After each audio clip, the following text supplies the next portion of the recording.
सुन पगला मन करना दुखी, अब डोलिया ससुरा में रुकी। सुन पगला मन करना दुखी, अब डोलिया ससुरा में रुकी। तनी ना मोहायलू खुना मरो महिलू छछनता ते परा जातारू फगुआ के रंग करके फीका फीका कइलू में जा कहवा से सिखलू दिलवा तोरे के तरीका फीका कइलू में जा। Everybody in the place.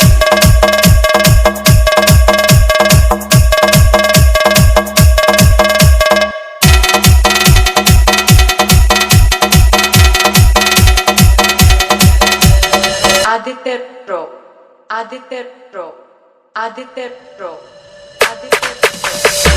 आज तुम भला ही बिछड़ता कानून रहलो कोरा में कैसे न सरा कैसे नुरा सजल तोहरा सिंदूरा में। राजा गुरुजी रहे सदा, खाती ताने कसा। दिलवा तू खइलू प्यार के बोलहिलू तुरम सब अरमान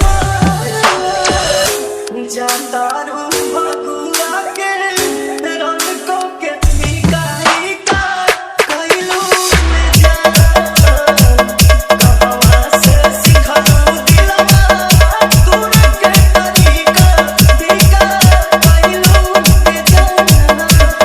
Everybody in the place.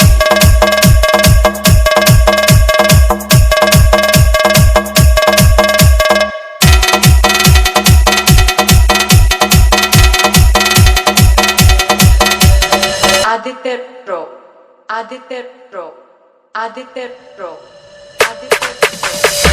प्यार तो हमारा